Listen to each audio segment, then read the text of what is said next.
오늘 우리가 함께 파헤쳐볼 이야기는 바로 베오울프입니다. 영어로 쓰인 최초의 액션 영웅 서사시라고 불리는 작품인데요. 우리가 아는 수많은 현대 영웅 이야기의 원조격이라고 할 수 있죠. 그런데 말이죠. 천년도 된 이 괴물 이야기가 왜 아직까지도 필독서로 꼽히는 걸까요? 오늘 바로 이 질문에 대한 답을 한번 찾아보려고 합니다. 이 오래된 이야기가 지금 우리에게 어떤 의미가 있는지 그 비밀을 같이 파헤쳐 보시죠. 이 서사 씨의 진짜 매력을 느끼려면요, 좀 체계적으로 접근할 필요가 있어요. 그래서 이렇게 5가지 주제를 중심으로 이야기를 한번 쭉 풀어가 보겠습니다. 자, 그럼 첫 번째로 이야기의 심장부라고 할 수 있는 연회장의 세계로 한번 들어가 보겠습니다. 여기가 그냥 단순한 배경이 아니에요. 앵글로색슨 시대의 모든 것이 담겨있는 아주 중요한 공간입니다. 이야기의 중심에는 흐르드가르 왕의 연회장, 헤오롯이 딱 자리 잡고 있습니다. 이곳은 그냥 술 마시고 노는 곳이 아니고요. 공동체의 질서와 문화, 뭐랄까, 그 시대의 문명, 그 자체를 상징하는 곳이었어요. 그런데 이 평화롭고 환한 연회장의 불빛이 드리운 그 어두운 그림자 속에서 말이죠. 끔찍한 존재 하나가 질투의 눈을 뜨게 됩니다. 네, 바로 여기서 모든 비극이 시작되는 거죠. 그 존재의 이름은 바로 그렌델. 성경에서 최초의 살인자로 나오는 카인의 후예라는 이 설정, 이게 굉장히 중요해요. 단순히 나쁜 괴물이 아니라 인간 사회와 신의 질서로부터 완전히 버림받은 그런 존재라는 걸 암시하거든요. 그렌델이 헤오롯을 공포로 몰아넣은 시간이 무려 12년입니다. 12년! 한 세대가 바뀔 수 있는 긴 시간 동안 연회장은 기쁨이 아니라 공포의 공간이 되어버렸죠. 이런 끝없는 절망 속에서 사람들은 얼마나 간절히 영웅을 기다렸을까요? 그리고 마침내 그 간절한 부름에 답하는 영웅이 바다 건너에서 나타납니다. 자, 이제부터 본격적으로 베오울프와 괴물들의 숨막히는 대결이 시작됩니다. 그 이름은 바로 베월프. 30명의 힘을 가졌다는 이 짧은 묘사 하나만으로도 느낌이 오죠. 그냥 좀 싸움 잘하는 전사가 아니라 인간의 한계를 아득히 뛰어넘은 그런 초인적인 존재라는 걸 단번에 알려주는 겁니다. 베오울프의 영웅적인 일생은 크게 이 3번의 거대한 전투로 요약할 수 있습니다. 각기 다른 괴물들은 그에게 또 다른 시련을 안겨주죠. 자, 그럼 그 첫 번째 대결부터 한번 자세히 들여다볼까요? 첫 번째 전투의 무대는 바로 어둠에 잠긴 연회장, 헤오롯입니다. 여기서부터 베오울프의 비범함이 드러나는데요. 보통은 숨어서 기습할 법도 한데 그는 자신의 힘을 믿고 정면으로 괴물을 기다리는 쪽을 택합니다. 이 맹세야말로 베오울프가 어떤 영웅인지를 가장 잘 보여주는 대목이에요.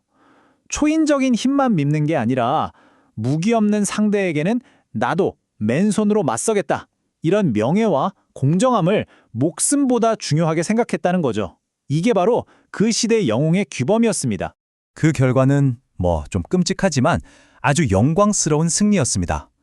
괴물의 팔을 통째로 뜯어서 연회장 대들보에 딱 걸어놓거든요. 자신의 힘을 모두에게 증명하고 헤오롯에 다시 평화를 가져온 거죠. 하지만 그 기쁨도 잠시였습니다. 이야기가 여기서 끝나면 서사시가 아니죠.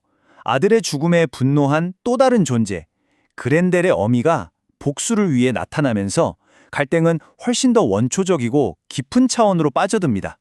이번엔 싸움의 무대부터가 달라요. 인간 문명의 공간인 연회장을 떠나서 괴물의 영역인 저 깊은 물속 동굴까지 직접 찾아가서 싸웁니다. 이 정말 힘겨운 승리를 통해서 베오울프는 인간 세계는 물론 미지의 세계까지 정복한 진정한 영웅으로 거듭나게 됩니다. 자, 그렇다면 베오울프 같은 영웅을 움직이게 한 그 힘의 원천은 도대체 무엇이었을까요? 이제 이야기의 표면 아래로 한 걸음 더 들어가서 그 시대를 지배했던 앵글로색슨 영웅의 규범이라는 걸 한번 살펴보겠습니다. 그 핵심에는 코미타투스라는 개념이 있습니다. 이게 뭐냐면 군주는 전사에게 부와 명예를 주고 전사는 군주에게 목숨을 건 충성을 바치는 일종의 끈끈한 관계인데요. 단순한 계약을 넘어서서 함께 죽고 사는 명예 공동체의 기반이었던 거죠. 그리고 또 하나의 핵심은 weird, 바로 운명이라는 개념입니다. 앵글로색슨의 영웅들은 운명을 거스르려고 발버둥치지 않아요. 대신 어차피 피할 수 없는 운명이라면 그 앞에서 얼마나 용감하고 명예롭게 행동하는가, 그걸로 자신의 가치를 증명하려고 했습니다. 이 모든 걸 종합하면 바로 이런 영웅의 이상이 만들어집니다.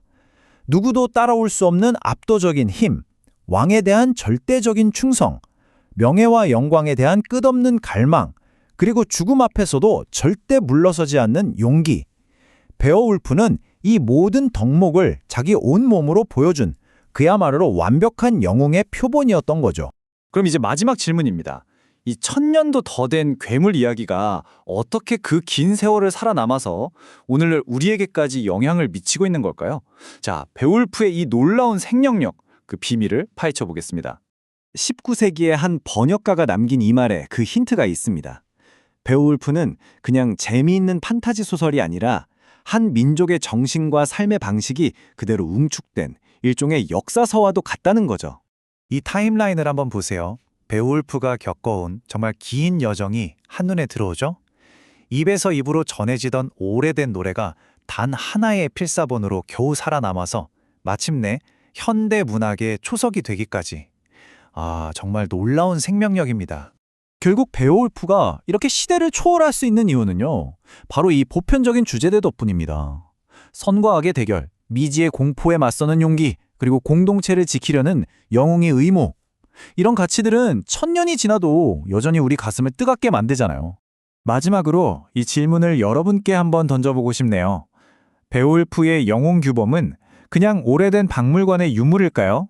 아니면 오늘날 우리 주변의 소방관, 의사, 혹은 이름 모를 수많은 영웅들의 모습 속에서 여전히 살아 숨쉬고 있을까요? 한 번쯤 생각해 보시면 좋겠습니다.